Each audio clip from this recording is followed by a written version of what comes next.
Puluhan tentara mati, belasan masyarakat luka-luka, satu masyarakat dikonfirmasi tewas, dan puluhan anggota geng dinyatakan meninggal. Inilah kekacauan yang sedang terjadi di Meksiko. Sebuah konflik bersenjata paling besar yang terjadi di 10 tahun ke belakang. Pemerintah Meksiko melawan kartel dari Meksiko. Pertanyaannya, kenapa ini semua terjadi? Apa penyebabnya? Dan apa dampaknya buat Meksiko? Karena seperti yang kalian tahu, Meksiko akan menjadi salah satu tuan rumah di Piala Dunia berikutnya. Jadi apa yang sebenarnya terjadi dengan Meksiko?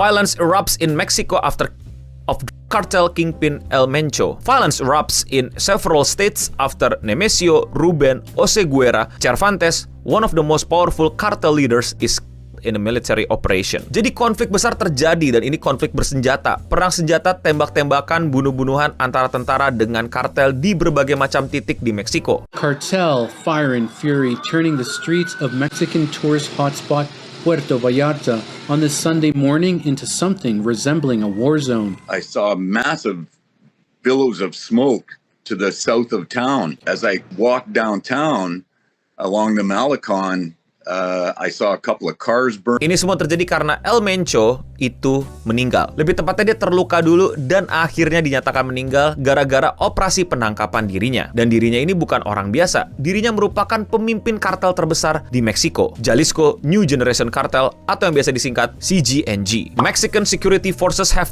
a drug lord who led one of the most powerful criminal organizations in the country, triggering a wave of violence in several areas, including the western state of Jalisco. The Mexican Secretariat of National Defense said Nemesio Ruben Oseguera Cervantes, also known as El Mencho, was wounded in the clash with the soldiers in the town of Tapalpa in Jalisco State on Sunday and died while being flown to Mexico City. Jadi orang ini emang udah mau ditangkap sama pasukan Meksiko. Namun pada saat proses penangkapannya dia terluka dan dinyatakan meninggal. Dan orang ini itu emang orang yang dicari-cari, bahkan udah punya bounty di kepalanya. Dan bahkan bounty-nya ini bukan dari Meksiko, melainkan dari Amerika. He had a $15 million bounty on his head from the United States. 15 juta US dollar kalau dirupiahin itu segini. Akibat dari operasi militer dan berujung kepada kematian pemimpinnya, CGNG akhirnya menggerakkan operasi militer balas dendam kepada pemerintahan Meksiko. The Mexican operation set off a wave of violence with gunmen torching cars and blocking highways in more than half a dozen states,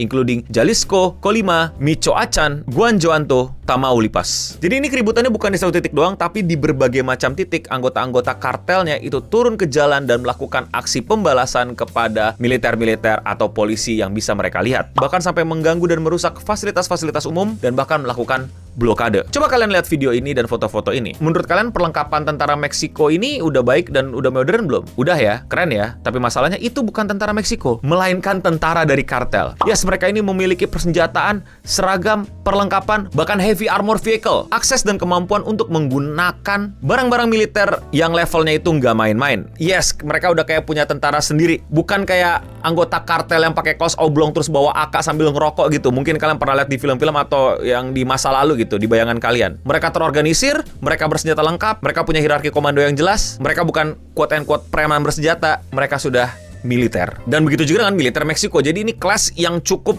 berdarah-darah, berbahaya, bukan mudah untuk dituntaskan dan sampai sekarang masih berlanjut dan korbannya adalah sipil. Video circulating on social media showed people sprinting through the Guadalajara airport in panic and smoke billowing over the tourist city of Puerto Vallarta. Jalisco Governor Pablo Lemus told residents to stay home and suspended public transportation. School was canceled on Monday in several states. Mexican President Claudia Sheinbaum praised the country's security force in the post on X and called for calm. There is absolute coordination with the government of all states, she wrote. In the vast majority of national territory, activities are proceeding with the complete normality. Seperti yang kalian tadi udah baca, bahwa masyarakat disuruh stay di rumah, transportasi publik dihentikan sementara, sekolah diliburkan, gak ada yang boleh keluar rumah dulu, negara lagi tidak aman, kalian stay at home. Udah kayak lagi pandemi, tapi bedanya ini bukan virus, melainkan peluru. We've been coming down here for almost 20 years. And we've always told people to come down and check it out because you always feel safe here. We've never, ever not felt safe. And today was the first day as we left the hotel to go have breakfast and saw all the craziness going on and the violence and the smoke that we were actually terrified. And we saw the people running down the streets, running from the flames and stuff and the fire. And we ran back to the hotel. Pertanyaannya, kok bisa mereka dapetin akses ke persenjataan militer, seragam, perlengkapan yang cukup proper dan lengkap dan modern. Nggak kayak rebel-rebel di film-film dan di mana-mana yang kalian lihat. Jawabannya adalah ya karena mereka udah ada dari kapan tahu, mereka punya dana, mereka punya akses, mereka punya kenalan, mereka punya pasar gelap, mereka punya akses ke sana juga. Jadi mereka tidak lagi sekedar kartel orang punya pistol, mereka kartel yang udah punya militer. Dan tidak menutup kemungkinan juga mereka ada pelatihan militernya. Karena tidak mudah untuk menggunakan senjata-senjata modern militer dengan asal tembak pelatuknya aja selesai gitu. Dan mereka bukan anak kemarin sore. Mereka sudah ada di Meksiko dari kapan tahu. Cuman kalau yang dari gue pahami dan gue baca, kartel sama negara tuh kayak punya semacam kesepakatan bersama bahwa lu jangan lewatin batas ini, maka tidak akan terjadi apa-apa. Jadi si kartelnya dengan bisnis gelapnya, si tentara Meksiko dengan urusannya. Jadi ya kayak hidup berdampingan walaupun kelihatan bahwa mereka tidak bisa hidup berdampingan karena ya rebutan kekuasaan, rebutan otoritas, siapa yang sebenarnya pemimpin. Tapi mereka tidak terjadi kelas besar sampai ada salah satu pihak itu melewati batasannya. Dan jelas operasi penangkapan ketua dan sampai pembunuhan ketua itu udah pelewatan batas dan terjadilah konflik berdarah ini. Dan tentu saja mungkin kita juga bisa pahami bahwa pemerintah menghindari konflik besarnya gitu. Mereka pengen bermain di intelijen atau mungkin mengumpulkan banyak informasi dulu sehingga operasinya lebih lancar, lebih tidak keotik. Tapi yang seperti kita lihat sepertinya keotik. Apalagi ditambah bentar lagi Piala Dunia dan Meksiko jadi salah satu tuan rumahnya. The timing is particularly sensitive. Our correspondent noted with Mexico set to host the FIFA World Cup and Guadalajara serving as host city. So what looks like a government triumph today could become a significantly bigger security crisis in the months ahead. Analysis said Mexico military needed to move quickly to limit any violence. Jadi bayangin, bentar lagi mau jadi tuan rumah FIFA, kota yang bakal nge-host acara tersebut lagi dor-doran. Tapi mungkin itu yang bisa kita lihat juga. Justru mungkin mereka biar FIFA-nya aman gitu, dilakuinnya sekarang. Nggak tahu, ini gue positive thinking aja. Kalau negatif thinkingnya ya mereka salah operasi, gagal, pemimpinnya malah mati duluan sebelum ada bergen atau mungkin ada kesepakatan, dan sekarang akhirnya cukup chaos. Setidaknya sampai gue syuting sekarang masih berlanjut, masih banyak berita tentang terjadi tembak-tembakan di berbagai macam titik. Pihak pemerintah menyatakan mereka sudah berhasil mengamankan beberapa lokasi. Pihak kartel bilang juga mereka sudah menguasai beberapa lokasi. Tapi dari itu semua, lagi-lagi korbannya siapa? Masyarakat sipil.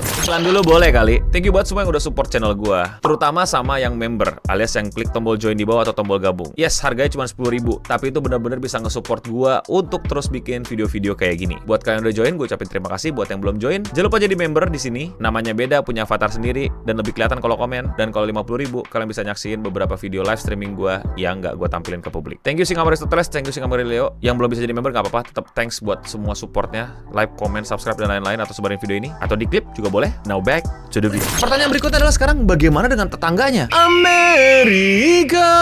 Justru malah ini semua didukung oleh Amerika. Bahkan mereka benar-benar memberi dukungan intelijen kepada Meksiko untuk segera menyelesaikan aksi ini. US provide intelligence to Mexico in operation that killed cartel leader El Mencho, White House. In operation, 3 additional cartel members were 3 were wounded and 2 were arrested, says spokesman Caroline Leavitt. Jadi operasi ini terang-terangan didukung sama Amerika, bahkan Amerika ngebantuin dengan nge-provide berbagai macam informasi dan intelijen untuk pasukan-pasukan Meksiko. Walaupun Amerika tidak turun langsung dengan tentaranya untuk membantu. Jadi itulah yang baru-baru ini terjadi di Meksiko. Terakhir gue baca udah ada korban sipil meninggal. Lagi-lagi yang dirugikan adalah korban sipil. Ada tambahan, ada koreksi, dan kalian mau nambahin silahkan di kolom komentar di bawah. Dan komentar hari ini datang dari video gue yang ngebahas tentang tren makan plastik biar kurus. Tentu jangan ditiru, itu berbahaya. Komentar datang dari Aske Frozo 1882. Dia bilang mereka melakukan semuanya selain angkat beban.